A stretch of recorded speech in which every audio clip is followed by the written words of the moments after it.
best leaders are those who develop really crystal clear human understanding. How we feel about work is very personal. It's like relationships. My early years started out at Procter & Gamble, so I fell into marketing and I fell in love. Sophie Devonshire. Well, this is a bit different. One of the phrases that you use is leading at speed. Obviously, I wouldn't know what that means. For years, she's been helping ambitious leaders and marketers grow fast without losing their humanity. As the CEO of the Marketing Society, a successful entrepreneur and an author of Superfast, Lead at Speed.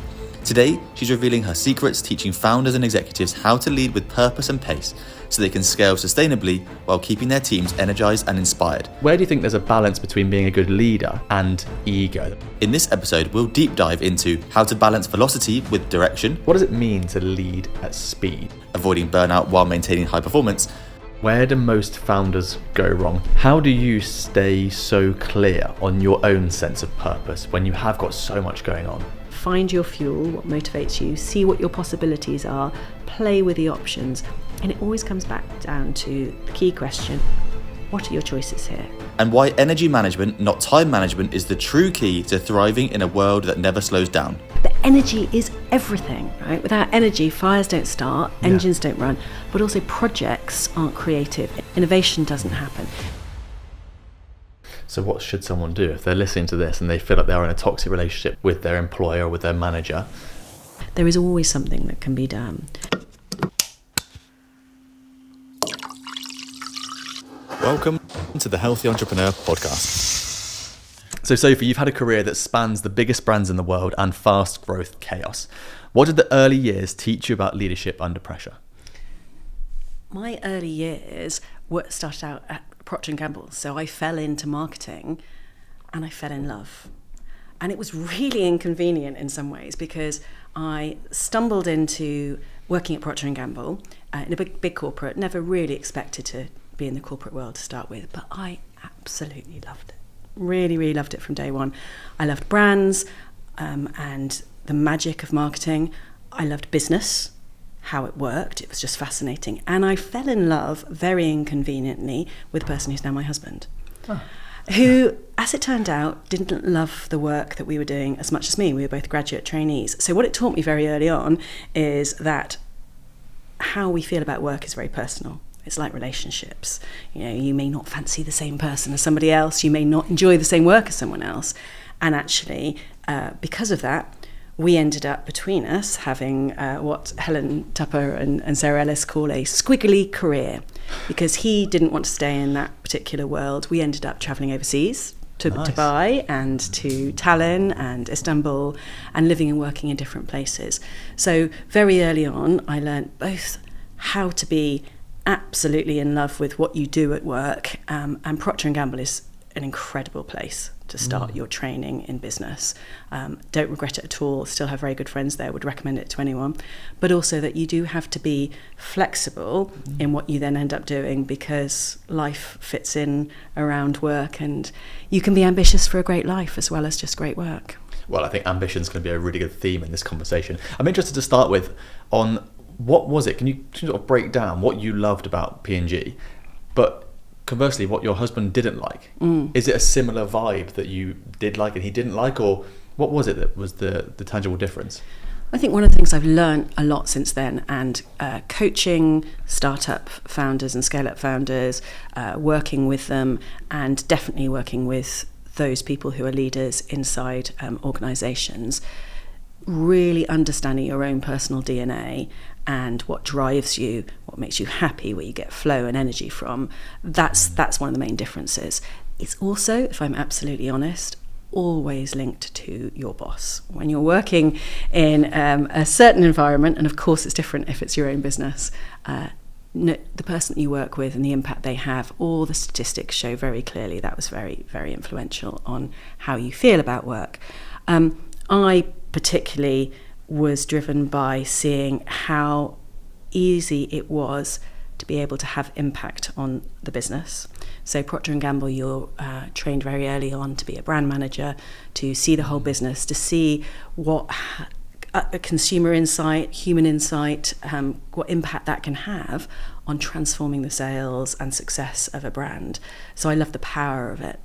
I also have always been fascinated by behavioural science, by human insight, and linking that into commercial reality, as you are taught to do very early on at P&G, was great.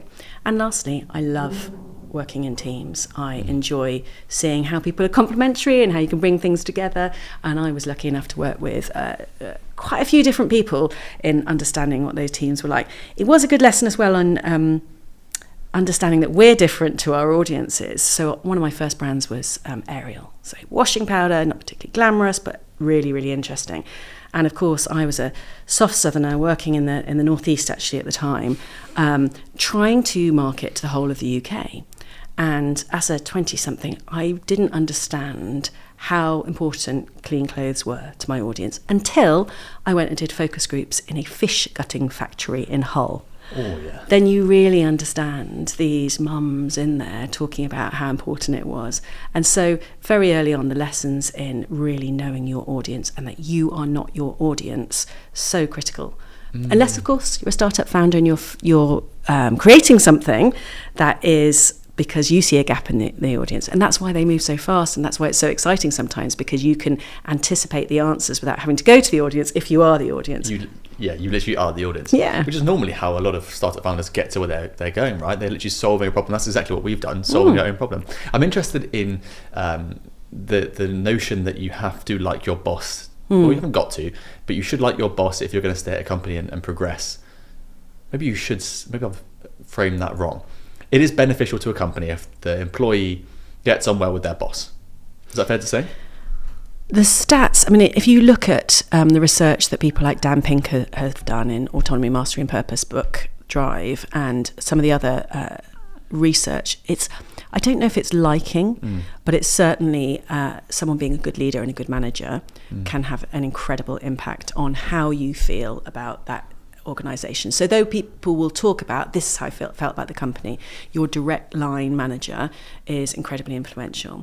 So I think very, very early on, as soon as you have one person working for you, understanding how to deliver a sense of clarity, direction, to get that autonomy and mastery gift to the people you're working with, to give people a sense of vision and a sense of purpose, a sense of ownership, and support, so that they go on a journey and they can continue to learn. One of the things I loved very early on at P&G and have continued to do is being in environments where you do feel like you're developing quickly. You know, obviously a bit of an acceleration addict, always interested in super fast things, and growing people, growing myself and growing fast is really intoxicating. And good managers do help support you and allow you to do that. I mean, anecdotally, when I left uni, I finished my master's and I went to a hospitality company where they had 200 pubs. They're all £1 million companies. There's 200 of them. It was really interesting. I was doing a lot of analysis for them. But I was, I think, 23 or 24. And the next youngest person was mid-50s. And so I just struggled to have that bond with my manager. Although they're great people, you can't be inspired by someone who's 30 years older than you, because it's just too much of a gap. And so then I jumped to a company where my boss was 29, I think. He was so young, and we're doing like 60 million a year in our little team of like 20. It's effectively affiliate marketing and e-commerce, and it was much younger in terms of the expertise. But that boss, I've had him on the podcast. I met him last week. We both left the company 3+ years ago. But to me, he was the epitome of what a leader should be, because he led from the front.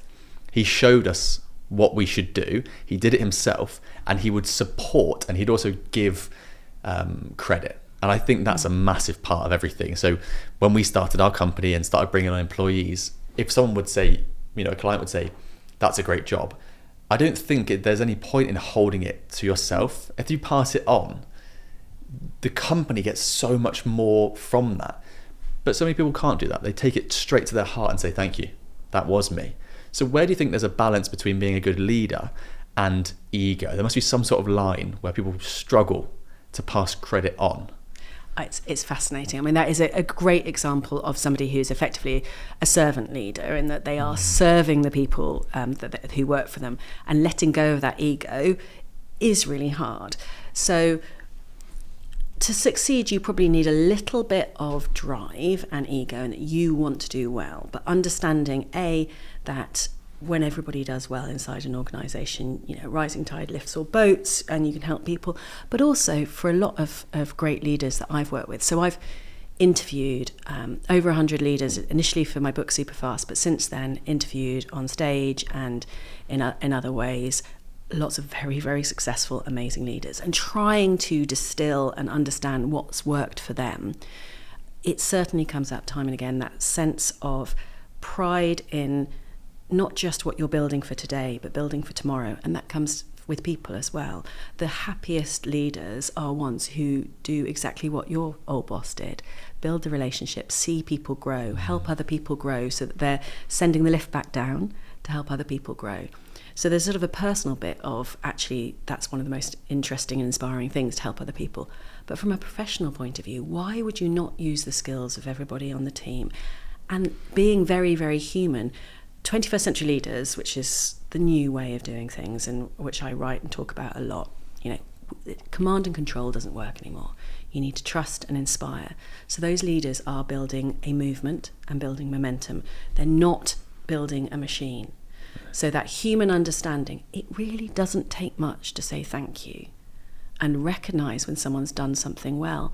And progress drives pace. So when you're showing that people are getting there, the great book, The Gap and the Gain, works for everybody. Showing people how much gain they've got and what progress they're making can be really motivating. So absolutely critical. And the best leaders I know really understand that in marketing, you spend all your time understanding the audience, understanding your consumer. But as soon as you get anywhere inside business from a managerial or a leadership point of view, understanding your internal stakeholders and your external stakeholders, understanding your teams, that human understanding is what makes some of the best leaders really, really shine. Yeah, absolutely. Because they're learning, they're on the ground, they're thinking, they're perfecting things in the market, not their mind, in a number of ways, right? Not just in the team, but also in genuinely the market. I want to take a second to speak about our sponsor, Pith & Stem, who we are thrilled to have on this journey with us. As someone who is always looking for ways to improve my healthy hustle, Pith & Stem's drop-top desk stood out to me as the best full work-from-home solution on the market. The world of work from home is changing, and a laptop or screen perched on your lap or dining room table isn't enough anymore. It's imperative that we have a solution at home that matches our productivity station that we can have in our office. But of course, homes weren't made to be worked in, and not all of us want a dedicated study. That's why I'm so happy that Pith & Stem created this perfect solution. They designed this desk with both the needs of the professional and their home in mind. It's perfect because it allows me to have a full productivity station that suits my needs and helps me get the most out of every minute that I spend at it, not only so I work comfortably, but that I actually enjoy it. And the best thing about DropTop, I can close and lock it at the end of the day to keep work and home separate. And it looks awesome on the wall. You can get your DropTop desk anywhere in the world from pithandstem.com, or just Google DropTop and you'll find it pretty quickly. I'm interested, because you've had all this experience with P&G and Coca-Cola and a number of other huge companies, behemoths. What was it that when you went into the entrepreneurial I love that world? Word. That's a good so word. do I. It's a great word, isn't it? Where did that come from? When you went into becoming an entrepreneur, the entrepreneurial world. Yes, so different.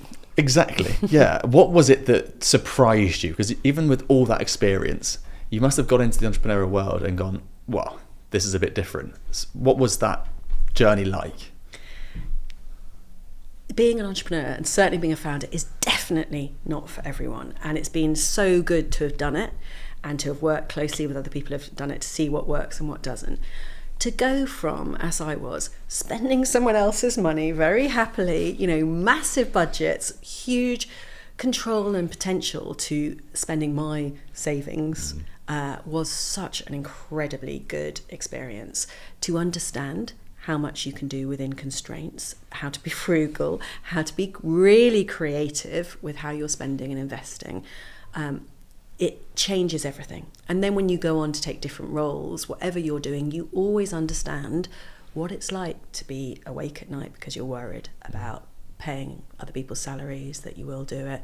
The highs are so high, but it is completely different. So the lovely Will King, who is the founder of King of Shaves, who I talk to lots about my book Superfast and know well. I mean, he and I talked about, no matter how much pressure there is when you are a leader inside a big corporate, you cannot compare it to being an entrepreneur.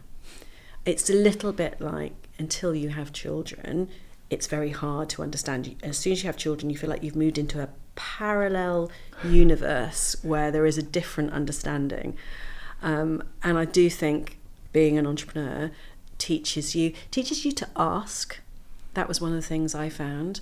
I have just been reading The Art of Connection, which is a great book, and there's a point in there which actually says you build relationships better with people when you ask for help, which I didn't know. It's a way of actually getting people to like you. But I find it very difficult to ask people for help. I'm independent. And once you become an entrepreneur, you do have to ask other people to help. But as I know you will have seen, and most people listening will have seen, there's this incredible infrastructure of karmic, supportive people who really want to give back. So I was supported when I was an entrepreneur by a lot of my friends who are actually entrepreneurs in big corporates. I used to run sessions with a few of my best-brained friends and bring them together for pizza and perspectives on how to build the business. And they loved it. And I still do it now with other friends who have got startups and scale-ups. It's so fun to give them perspectives. So asking people to help, then building up partnerships and learning what accelerators there are. But there are lots of things where there are parallels in big corporates and startups. Once I'd sold my business, though, and I went back into working with senior level execs in big behemoths, the super tankers, what was so fascinating was, of course, if they could learn some of the agility ability and the creativity and the entrepreneurship and the different ways of thinking, once they've got heft and money behind them, the power they have, if they go just a little bit faster and a little bit more agility focused, they also had great learnings as well. So I definitely recommend it for everybody. Yeah. So what I think is really interesting there, so I quit my job in corporate at 27. So I only worked in corporate for 5 years from uni to starting my own business. So I didn't get to the level that you got to, but I still ran a small team, whatever. It was a cool business. And the thing that I struggle with, which is basically what you said there about asking, was about the fact that, we worked on billion-pound projects. I was running cool stuff. No one cares when you run your own business. And you have to then explain again. You should trust me because. Whereas in a company, you just come in, you've got a new email, we've bought this company, can you help integrate them into our stack, whatever it might be. Yeah. And that, I think, for people listening who are in corporate and are very high level, is something they need to be used to before it happens, if you are thinking of taking a sideways step. It's a really good point. Isn't it? Because I think you step out and go, okay, well, I ran this team, we had this budget, and then you realise that entire ecosystem was helping you so much. So from your level at these companies to stepping sideways, you could even say in a business, you're stepping backwards because it's really hard to do. How would you help someone cope with that? One of the key things you discover, and I still see it now, even with, so that the Marketing Society is an incredible global community. It's a not-for-profit organisation full of change leaders. Now, some of them remain in incredibly successful roles as CMOs, CEOs, CGOs, CROs, all these places. A lot of them then move into NED roles or consultancy or startups. So we often have this discussion about how easy it is for your identity as a human at work to be linked to your role and to the brand. When I worked at Coca-Cola, the power of the brand when it comes to those kind of conversations, you underestimate it until you get into it all. So I think the helpful thing at any stage, whatever you're doing, is to make sure you slow down a little bit in that super fast world to make sure you have a absolutely crystal clear sense of purpose, sense of values. You understand your own personal brand, not just in terms of how it's communicated and thinking, when you talk about personal brand, everyone thinks about LinkedIn profile and how you're building podcasts and all these things, but actually your core, your own DNA, what makes you, what energizes you and who you are. Because the clearer you are about that, as soon as then the role goes or the role changes, it's easier to sell and to connect with people because you know who you are without feeling insecure. But then the point you make about you need to ask, one of the reasons that great marketers make great entrepreneurs, and I think are absolutely primed to be the ones leading the next phase of what's happening in business as we all need to be more entrepreneurial with the tech changes and the speed of what's happening, is because marketeers are able to deal with ambiguity. They always have done. They don't have the absolute certainty of a CFO or equivalent. And because they understand how to crystallize the key messages and communicate in a way which is relevant. So as soon as you're then having to ask people, having to sell, having to create partnerships, if you're able to do the thinking about what does this person need, what do I have, what's the truth in the middle of that, how can I tell that story, how can I communicate it in a very quick way so they get what it is, then you don't need the casing around you of a big brand and a big corporate to protect you. You've got that core kernel of what really matters. I really, really like that. And I thought you might say something like that. So the deeper philosophy around who you are rather than what you have. And I thought I'd mention that, your Coca-Cola background as well, I thought was really interesting and made me think about this sort of story arc. I've become quite bored with these quick entrepreneurial books where someone writes a quick 150-page book, they're trying to sell something. And so I've gone back and I've been reading Charlie's Almanac. So Charlie Munger, who had Berkshire Hathaway with Warren Buffett, the largest shareholders of Coca-Cola stock, I think in history, they still are. They've got so much, which is a nice little link across. And his book is literally about philosophy. And you think, I'm going to get some stock tips here and I'm going to get some stuff about business growth. And it's not. It's an almanac, it's a diary, right? It's his philosophical thoughts. Try saying that after 5 podcasts. About the world and how it changed into his late 80s, early 90s, I think. And it resonates with what you're saying, right? If you think the business is supporting you and it is your self-worth and you step sideways and no one cares, it's going to really hurt. But if everything aligns with your truths and the greater vision and mission perhaps you're on, you'll have much less shock and then you'll do your best work. Yeah. I think this is so interesting because we separate out work and life far too much anyhow. And the integration of who you are as a leader makes all the difference to business success. Whatever I am, as AI evangelist as they come, I know it's going to be an incredible accelerating tool for the business moving forward. And tech has always been a fantastic accelerator. But the best leaders are those who develop really crystal clear human understanding, knowing their customer, knowing their team, building a super team. We referred to it earlier, but absolutely, there's some great thinking there.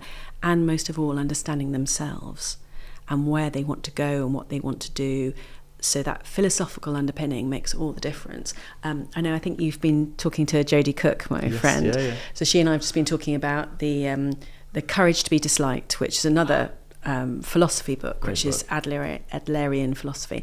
I think How to Win Friends and Influence People would be one of my all-time must-reads. And that's very similar as well, that understanding the philosophy of who you are in life and where that fits with work. And great people like Buffett and everybody else do it. The other thing I love about Warren Buffett and the Hathaway side of it all is their shareholder reports, how they write them with such poetry and thoughtfulness.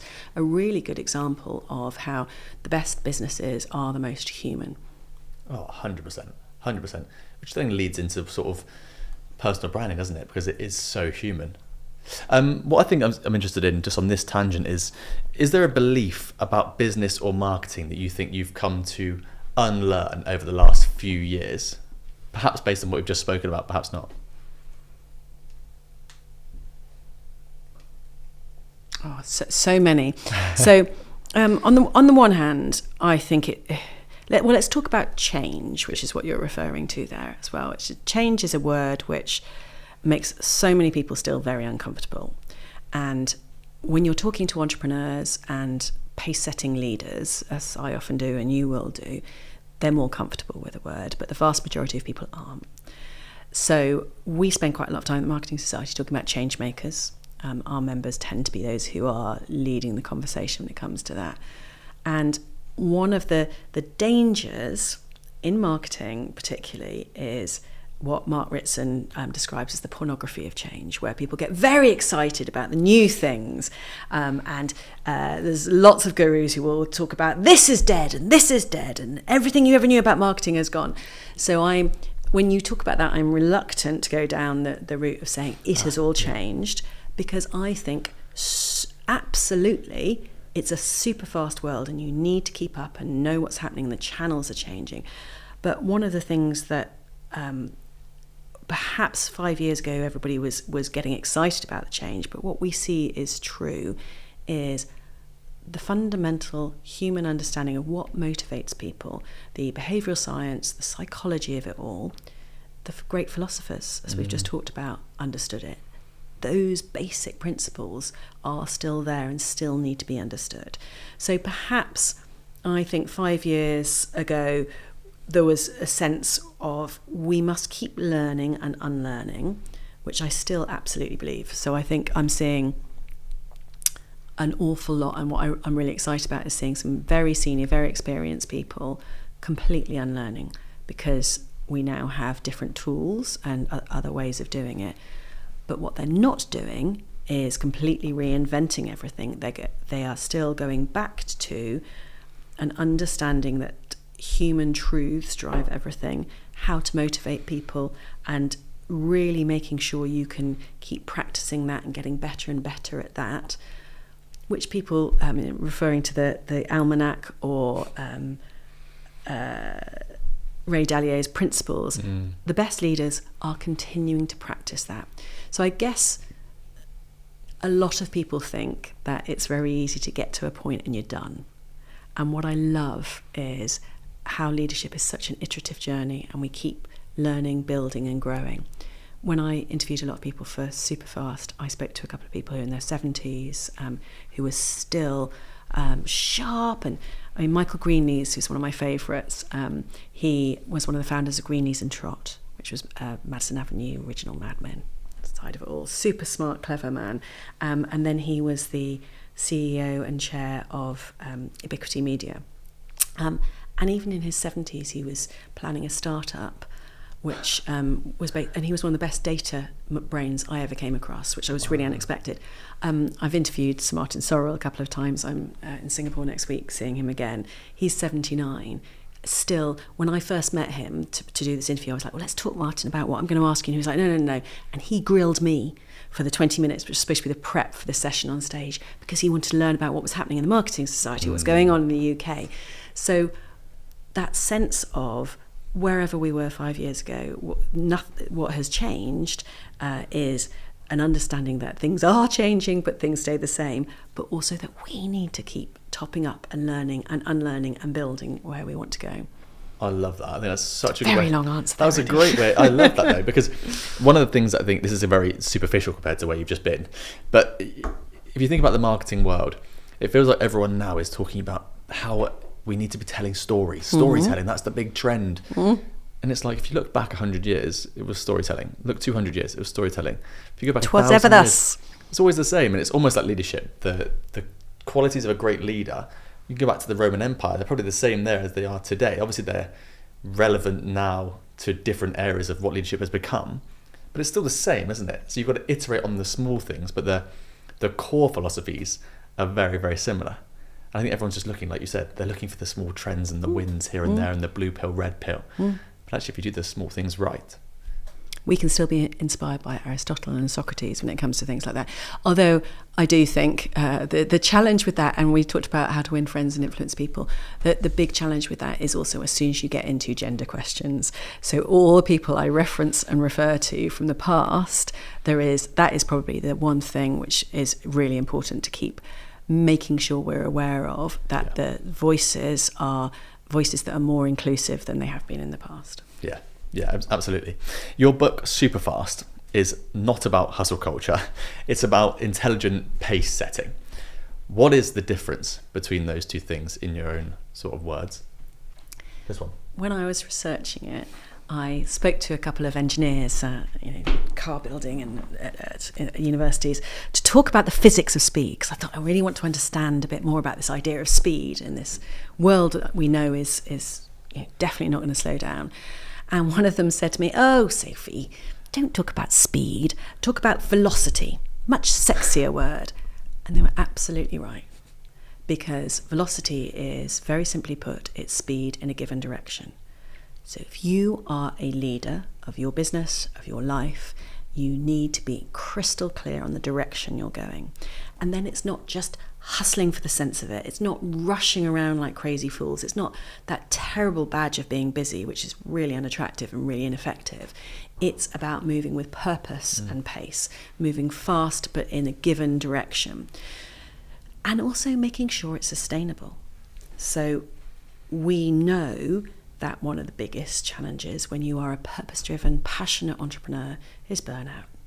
We know that everybody can be incredibly driven and then drive themselves into the ground.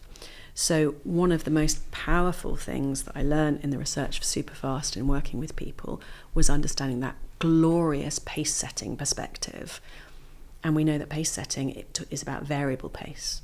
So knowing when to slow down, to recharge, to think, to reconnect, building in the power of the pause at every stage throughout it all. And then what you get is high velocity leadership that is moving fast, that is sustainable, and which brings people along with you as well. So for me, one of the drivers has always been showcasing examples of where business can be a force for good. Now that's for society as a whole, that's for the employees, so building businesses that actually help people flourish and as part of it, but it's also for those people running those businesses, how they can absolutely succeed in a world of speed in a positive, productive, purposeful way. What would you say to a founder who is moving quickly because they've always been rewarded for moving quickly in their business, but they're struggling for their team to come with them? They can't instill that motivation, that drive for the team to go above and beyond perhaps what they need to do to fulfill their contract to help the business or to keep up with the founder. This happens a lot, and it's a key issue. So first of all, we talked earlier about human understanding and understanding yourself. If you are a founder, entrepreneur, or if you're a leader in a business, you are a pace setter. You are somebody who's driven, who will go fast, and you will be employing people who will not have that same sense of pace. So really understanding how to build for differences is critical. And there's an acceptance there. Not everybody wants to work in the way in which you do. Not everyone. So I think there's three things. One is very, very important and really helpful is, I mean, it's still the same in corporates as well. 21st century leadership, we can't scream to go faster like you used to do on fairground rides. You need to structure for speed. So first and most importantly is building the frameworks to allow people to build at speed and helping them get there. So if you think about templates and structures and frameworks, you do the thinking and you can do it fast. You can find a way of doing it to help them work around it and get there quicker. And that's much more supportive and helpful than just going faster, work more, which obviously is not going to help. So the structuring for speed. There is also, at a very base level, being a visionary. So to communicate over and over and over again, understanding that if you're a founder entrepreneur, you'll get things quick, you'll pick them up quick, you'll move quick, you can move on. You'll need to repeat and share with people over and again to make sure everybody understands it. So slowing yourself down to communicate and repeat. Also, in the context of giving them the vision. So giving them the story. Why is this important? And I think it's incredible. When you talk to, one of my favourite things is the Airbnb story, how quickly they went from nothing to incredible success with the most crazy premise. So there's a wonderful woman called Aoife McArdle who helped build it out across Europe. And when I talked to her about it, she shares how her father laughed when he told her, well, you can be running this, you've gone from Apple to be working for this business where they're renting out the spare rooms. The craziness of the crazy ideas. But the founders of Airbnb are incredibly visionary. They can tell the story, make it happen. So structure for speed, be patient with other people, because they are different, and knowing, and we go back to the point we made at the start about everybody treats work in a different way, and that human understanding that they may not be coming to work with the same goals as you, but building that up so they can support and bring different things. Perhaps they bring the rigor where you bring the vigor, so they're slower but they'll be more thorough. There's a human understanding there, and then just making sure that the story is there, because if you can make sure the vision is there, you can also build in ways to build up pace. I mean, the whole of Superfast is all about how to deal with that, the impatience of a leader, and understanding how to be patient and how to set up things so that they do go faster without completely burning out. This is really, really interesting to me. So one of the phrases that you use is leading at speed. Mm-hmm. So obviously I wouldn't know what that means, but where do most founders go wrong? To really elaborate from your last points, I guess, but I just want to keep going down this rabbit hole. Like, what does it mean to lead at speed? So there is a concept which is quite literally rocket science, which is probably helpful here. So aeronautical engineers absolutely obsess over something called max Q. And it's when a rocket ship goes up. So we often talk about rocket ships as a metaphor for startups, right? The excitement of it all and seeing it explode and going into unknown areas. Aeronautical engineers will obsess over max Q, and it's the moment at which a rocket ship goes up into space. But it's the moment when the increased pressure and the increased velocity and decreased pressure starts to cause damage to the ship. Yeah. And it's max Q, and that's the point. So if you are a startup founder, understanding at what stage you, as well as the business, is going to reach max Q, and watching it and watching the pace setting piece. So one of the biggest and most helpful ways of looking at that is to understand this idea of variable pace again. So again, going back to you're a pace setter, building it in. When you've had a really intense product launch, what are you going to do to give people pace striping, I call it, that pause afterwards? How are you going to make sure you're building in time to think, to rest and recover? What are you doing to keep everybody really sustaining? There's some thoughtfulness that goes into it. Now, you do have to accept that some organisations are, by their very nature, fast-paced and will require something more. So the excitement you get from being part of a startup comes with some pressure and the need for speed, because that's really one of the main competitive advantages you have as a startup versus the big companies. You can get there faster, you can move faster, you can respond to the opportunity, you can grab the chance to do something with agility. So you cannot lose that speed. But talking to people about how everybody can manage their own pace setting as well can really help. So everybody will do it in different ways, but you as an organisation can also show. But even in the Marketing Society, we're a not-for-profit organisation, but I'm keen that we are not a dusty old slow one, that we do move at pace. But we run 130 plus events every year. Some of them, it's very intense, particularly our conference season. We have a golden quarter like retailers, and at the end of our year is really intense. So therefore, we deliberately make July and August lighter months to allow people the moments, and we plan across the year and we look at what's happening so that we can see the pressure points to avoid that max Q. So there's a burnout piece, but then there's also actually finding people who do take some joy in the excitement of impact and moving fast. So celebrating, I think, one of the most important things you should ever do, you should definitely do as a leader, especially if you're building something new and exciting, as entrepreneurs do, is celebrate the progress, celebrate the wins, keep focusing in on what's working well as the relentless, even better ifs of what should happen next. I think this is really interesting. Pause. Sorry, it's me, Freddie, interrupting myself. I just want to point out how well this guest is doing at building trust with you, the audience. They're adding value, they're giving inspiration, and they're hopefully educating you on a few different areas. You see, we're in a trust recession, and becoming a podcast guest is literally the best way to continue to build trust while so many are struggling. We've built a community of incredible entrepreneurs, all becoming the top most in-demand podcast guests in the world. And if you click some of our links below, not only have we got templates to help you become a top guest, we've also got a community that you can join to get yourself to where you want to be. Thank you so much for listening and watching these episodes. It feels like you're really part of the journey with us. And can I ask you one favor to help us grow even further? You may have noticed that we've been getting some amazing guests on. We've got more listeners than ever. But you can help us continue to give value to you by clicking that subscribe or follow button below.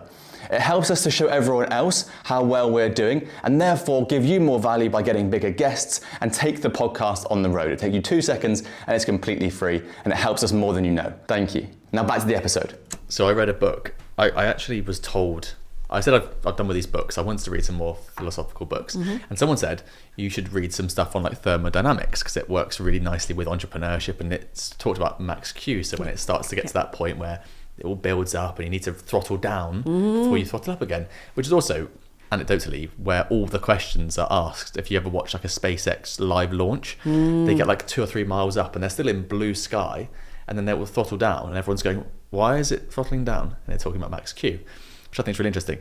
So the way that I like to work, since running my own business for like 3 years, I like to do a 3-month sprint.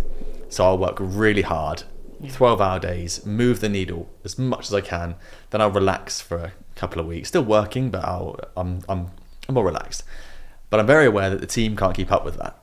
So what tends to happen is that they're just a bit behind me. So when we're working and I have my relaxing time, they're still going. And then when I throttle up again, they haven't caught up. So how would you advise me to manage that element of how I like to work with a team of people who are loving the journey we're on, they're loving the brand and the vision, but perhaps I can do better? Because they're not burning out, they're happy. But I think there's obviously always things we can do better. Is there something there you would say, maybe I need to change the way that I work, or maybe there's something that we can put in place that helps the team to manage or keep up, or whatever you might advise? So you're slowing down, but they've not slowed. Yeah, they're not going as fast as I am. So there's a bit of a lag, I guess, behind where they're like, well, we've just worked really hard for 3 months, so we slow down a bit. And I'm like, well, I'm throttling up again. Let's go again. Because they're just slightly behind because they're working at maybe 80% and I'm at 100. And I'll go down to like 80, they're still at 80. Then I go back up to 100 and they're still at 80. So, I mean, there's a bit of maths in there about making sure that just because they're going at a lower level for a longer period of time, it's still okay. But I think going back to the point of, are you communicating clearly enough? I think always 21st century leadership, making sure it's there, is over-communicate versus over-complicate. So are you telling a story about how you're doing it? Do they know what you're doing? I mean, that's the other thing. Most people working with founders are a little bit like, what? Because it is a different brain. It really is. That understanding that's why it's brilliant to bring founder stories together and entrepreneur stories together, because they are different to other people. So do they understand why you're doing it and how you're doing it? Do they have a way of doing it in their best way possible? So you want everyone to be doing the best work of their lives against what they're particularly good at. And I think one of the dangers is, we always want everybody in our own image. It's one of the recruitment problems. Have you got the complementary skills? Have you got, I know it's sometimes very helpful to have people experts coming in it.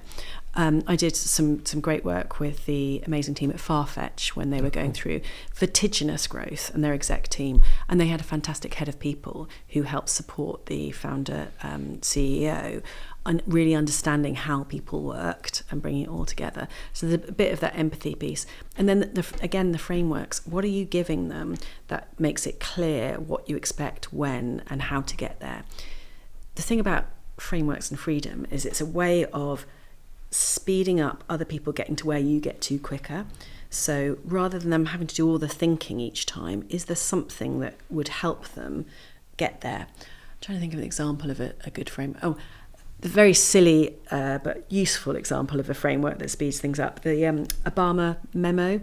So Obama, when he was in power, I love this, he completely changed the way he worked by instead of every memo he got on his desk just being sent in, he put some check boxes at the bottom, which changed it.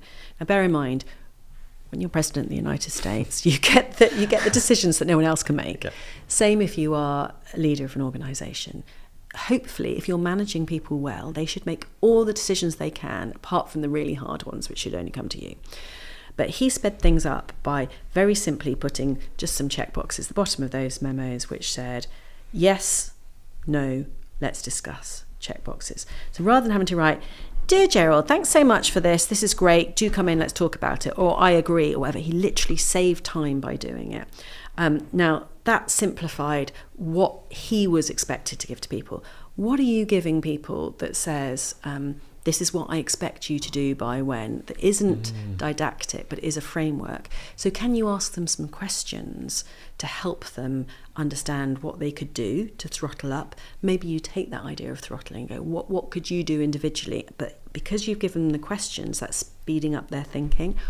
Or is there a sense of something so powerful about, you've talked about storytelling, but the mini stories of, even us just stealing the phrase the golden quarter from our grocer and retailer friends for what we do in the Marketing Society. For years, everyone would talk about, it's a nightmare period from September to December because we've got all these conferences, all these dinners, it's so hard. And I'm like, it's a golden quarter, guys. This is the exciting quarter. And you can just see small things like that help people. So what are you doing to bring some joy into the hard work? Because rather than just going, you've got to work harder, maybe there's some sparks that could be put in there that actually helps them enjoy it more, because it does make a difference. Yeah. So I guess the main thing I'm hearing is like context, isn't it? Communication and context. If they understand more why, maybe I should even empower them to ask me why. If I'm like, we're going really hard now, they should be able to say, why? Tell us why. Then it all comes together a bit better, doesn't it? Sophie, I'm interested in how you decide whether to go fast or slow down in your own world. And I know you've touched on it in the past, it's to do with when the event seasons are, but in your own world, how do you decide? I think about this all the time, Freddie. I'm really interested in this, and everybody I work with and spend time with, we talk about this. So I do think there is something around the word slowing down and stop, which in my past life when I've worked with some very impatient leaders, telling them to stop doesn't work if you're driven. But the language around building in pauses is really helpful. So I tend to think about where I'm building in pauses rather than actually slowing down or stop. Having said that, one of the most interesting conversations I had as part of Superfast was with Carl Honoré, who's a journalist who wrote In Praise of Slow. So we had a lunch where we talked about Superfast and being slow, and understanding the power of how helpful it can be to help it make yourself be more sustainable and help you savour things. I've also been very influenced by a very good friend of mine, Emma Harris, who has a slow the fuck down movement. Nice. Now, she is a super fast leader, and she's very driven and determined in what she does. She's a great speaker about all this as well, but a personal experience that happened to her led to her posting to millions of people on LinkedIn and getting incredible reach when she told them to slow the fuck down because of what had happened to her. It's worth looking up as a story. And she and I talk a lot about this, and she has some great advice. And what it isn't about is not about not having ambition. So we go back to the point about ambition. It's about having ambition for a fuller life and living our lives to the full. So I spend time working out this pace striping thing. If I am going to be, I'm going to be going to Singapore a week after next, it's going to be a really intense period. What am I doing to make sure I've got time built in, which is a different type of time, which is thinking time around it to recover. The obsessive diary management. Everybody I've spoken to who runs their business really well, you colour coding your diary, understanding what's there. It's dull, but those kind of things allow you to build in the high performance, rest, repeats, momentum needs some kind of management around it. So it's not about thinking necessarily all the time about slow and fast, but it is just that basic energy management and what a difference it makes. Paul Pullman, until recently the global CEO of Unilever, one of my super fast interviewees, an incredible inspiration, very intense role as CEO of Unilever. And he was always really serene, and he used to say to me, Sophie, the thing is, I learned a number of years ago that time management is not important, energy management is. So understanding that sometimes energy management is about those slow bits and the pause, but also understanding what else drives that energy. So going back to your throttling up for people, actually giving people a moment to slow down where you tell that story and you connect with what energizes them, or allowing people to play, getting into flow. For me, creating things gives me energy. So constantly thinking about how I can get the pace right and keep performing makes such a difference as well. See, I think that sort of quote about it's not about time management, it's about energy management is massive. Because when I started managing my energy over time, so putting things, so for example, I will only have meetings after lunch and I'll backfill. So the first available slot is 6 p.m. We'll go back to 1 p.m. if we have to. That helps me so much because I love my own time in the mornings. And I don't really find podcasting that tiring because it fits with my personality. But some people come on and they are exhausted and I have to manage that. And the same thing with the team. Like I know what their personalities are. Some people really don't want to do certain things because it exhausts them, which I think like all of this stuff is more and more relevant and prevalent now, to be honest, since I won't say the word, but since 2020, you know. But we get it. But energy is everything, right? Without energy, fires don't start, engines don't run, but also projects aren't creative. Innovation doesn't happen. So going back to the throttling, how do you energize others, but also managing your own energy makes all the difference. Those chronorhythms, those, my friend Drew Povey was telling me this week that actually the time at which you're most creative is not always the time at which you're most productive. So I, like you, I'm a morning person, very unfashionable, very annoying for my husband, but it means that that's where I schedule the difficult bits and getting it done. But then the afternoon dip, we do the fun things like this. Exactly. It makes such a difference. And then you can enjoy it more. It's not just you're more productive. Totally. But, you know, we spend 90,000 hours of our one world and precious life at work. Why would we not enjoy it? I read that in your book. I couldn't actually believe that. That's so much time. You have to enjoy it. You really do. And also you get better results if you enjoy it. What have you seen in terms of change across the businesses that you mentor, but also the Marketing Society and in just in your life since 2020, how leadership has changed? What are the common themes or trends you're seeing?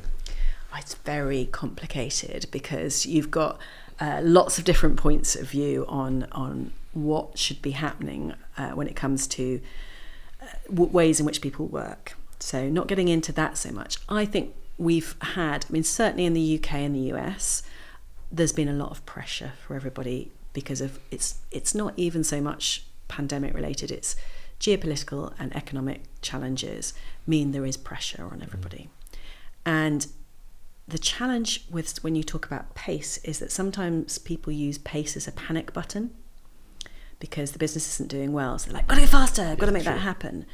And I do think the very best leaders have allowed themselves the time to work out what legacy are they building for their businesses for the long term, not just panicking and cutting and making things happen. And I do think there is an increased appreciation of the importance of making sure we aren't just looking down at our spreadsheets and looking at our own categories, but looking up and around to learn from others. So the smartest people understand the power of networks and communities and tribes and learning from others.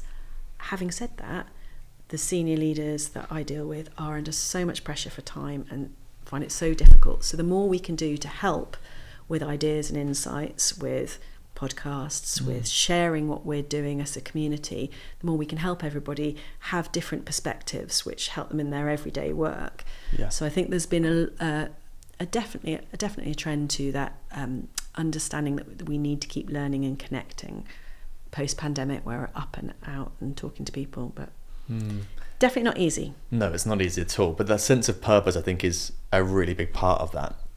And I'm interested in how, you're a very busy person. You do a lot of different things. You're traveling around the world and whatnot. How do you stay so clear on your own sense of purpose when you have got so much going on? Well, I've been lucky in that I've worked with a number of people across the years who've helped me understand what purpose can do. And when you work in marketing, the whole purpose conversation gets very complicated because it means so many things to different people when it comes to purpose marketing.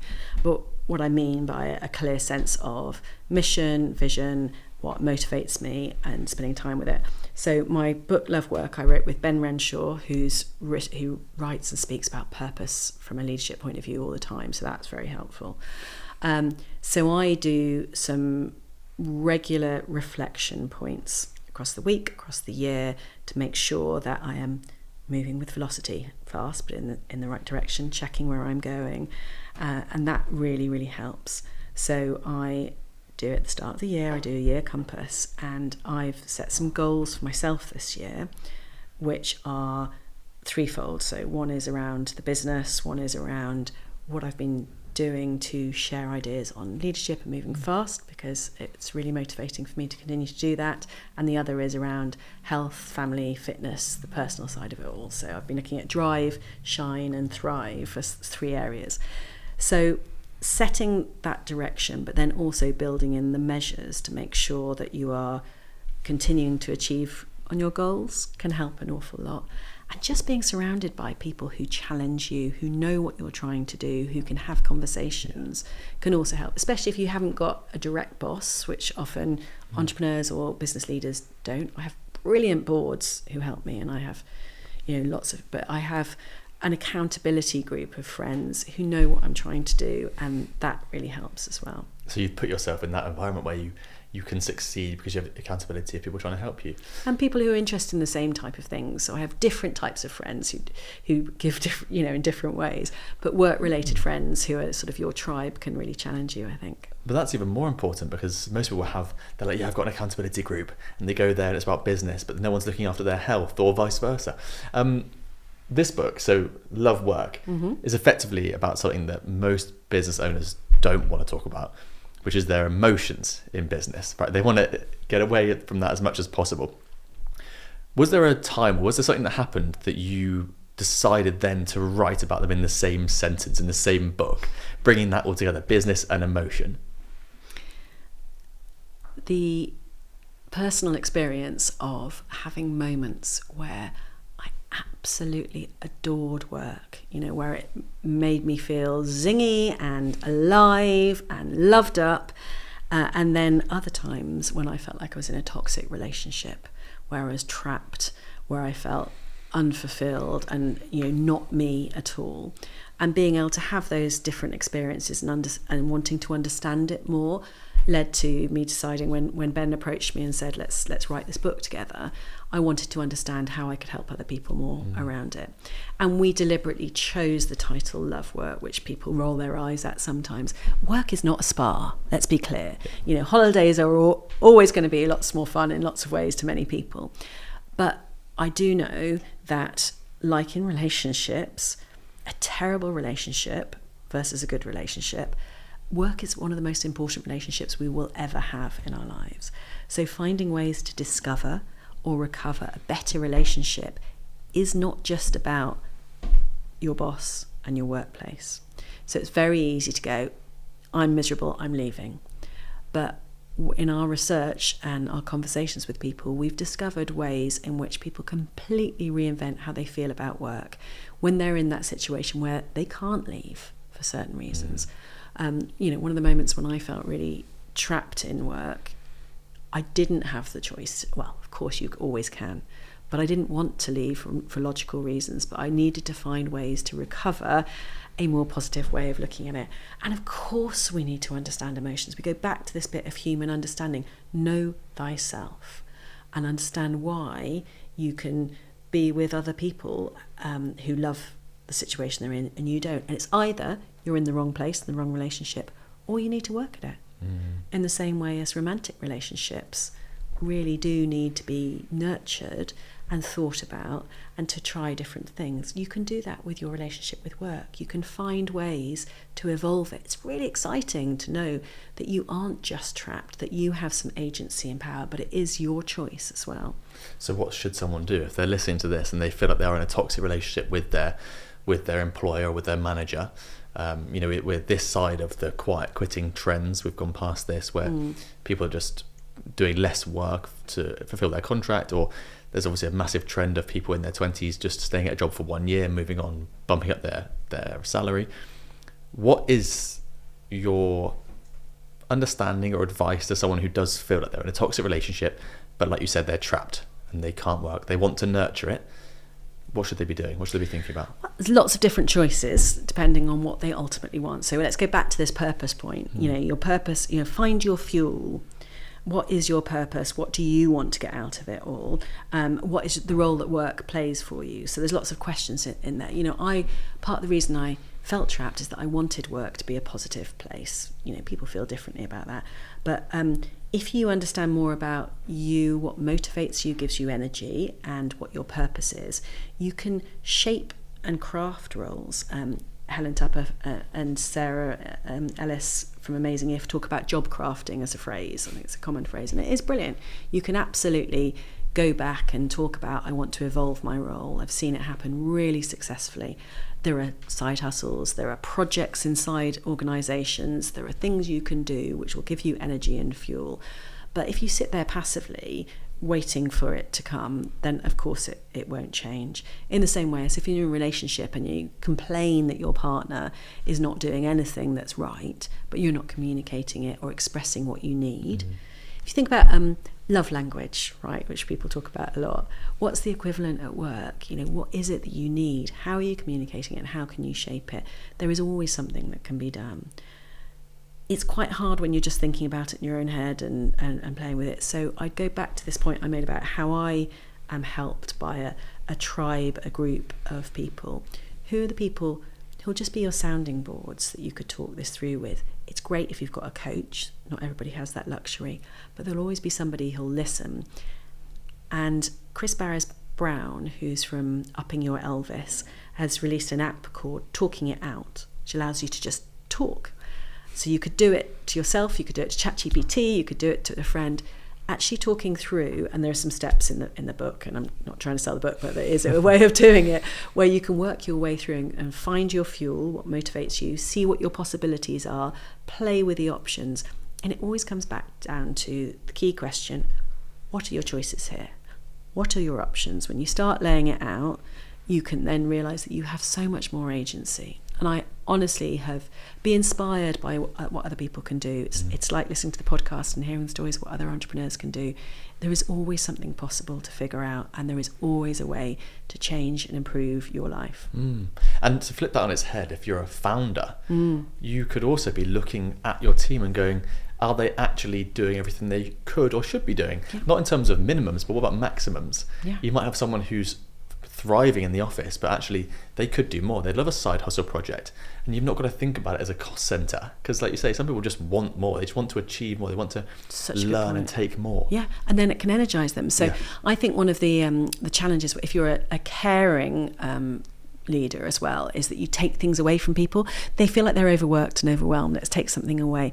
Remembering that actually sometimes if you give people projects that give them energy, they're creative. Take an advertising agency. The reason lots of people want to work on pro bono work, which is sometimes a bit extra because it gives them energy for something else, or those side hustles could help. But more than that, I think that piece of encouraging everybody to shape it their way, understanding their strengths and building roles around their strengths makes such a difference. I've seen it over and over again. People evolving from their role. You go into something, you discover you're good at something else. My EA is now our head of people. And we had the first conversation. She was talking about how she could evolve as an executive assistant. Was talking about, I really should do some more Excel spreadsheets. But she had there was no light or sparks in her eyes when she talked about Excel training. But actually the people and the culture piece clearly made her spark. So building to people's strengths, so much more efficient and effective. So maybe, your question earlier about things you thought about in previous years that have changed. Yeah. I certainly think years ago, we were all taught that we need to develop our weaknesses and, in the team, work on their weaknesses. Much, much more interested now in finding people's strengths and doing more of that. Yes, I absolutely love that. I've always believed in that because I think that's exactly what people miss out on, especially in the educational system. Like if you're bad at maths and good at English, give them an English tutor and take them really far with English. I think that's so true. My first job when I was an analyst, I would finish all my work by 11 a.m. every day. 8 to 11, and I'd go into other departments to see if there's other things I could do. Within a year, I moved across into a different financial department, and then within a year of that, I then got headhunted. So they completely lost someone who's young and they've invested in because they couldn't fill my time up and they didn't give me enough breadth stretch to learn from. And excitement, and Exactly. I think it's really interesting, and especially if you look at people with the vision that they are all brilliant, you've just got to find the things to stretch them, like you say. I just think you'll go further with a team than if you go, you're all here to fulfill the needs of what I'm doing because I'm brilliant. Yeah. That's where you go wrong. And I do love that piece of going, so we talk in the Marketing Society about building a super team. And all of you listening, if you've worked on a super team where it really, really works, what a power it is, how energizing it is. But to do that, you do need people who are different, who are complementary, and understanding each other. So the Google rework analysis is incredible. Project Aristotle, they called it. A whole is greater than the sum of the parts. And one of the reasons it's so great to be in business right now is that companies like that are outsourcing their learning. We share it all, right? So go and look it up. Project Rework, it's really, really clear. And what Google found out by looking at high performance teams, it's not who's on your team that matters, it's how they work together. Revolutionary thinking. So you can create a super team by going, well, this person works in this way and this person works in this way. We'll build to their strengths. It takes a bit more work. You have to slow down to understand each other, but then you speed up because you allow people to be at their best. And you can't see on this because it's audio. My hands are gesticulating everywhere, but you allow everybody to work together, and the whole is greater than the sum of its parts. Yeah, absolutely. I love it. Sophie, where can people find you online if they want to come and check you out? So I love LinkedIn with all its strengths and weaknesses. So I'm on LinkedIn under Sophie Devonshire. I am also part of the Marketing Society, which is themarketingsociety.com. And you can find me chatting away on podcasts like this, but also my 2 books, Super Fast, Lead at Speed and Love Work. So my website is sophiedevonshire.com. Perfect. Thank you so much for your time. It's been amazing. It's been such fun. Thank you so much. Thank you for listening to that episode. I hope you enjoyed it just as much as I enjoyed speaking to that guest. If you scroll down now, you will find a link to our Healthy Hustle newsletter. There's more than 10,000 people receiving the newsletter every week, and it helps break down how to become a top podcast guest. It will also break down exactly what this guest that you've just listened to did to create such a great episode that you've just listened to. I hope it's helpful, and I'll see you in the next one.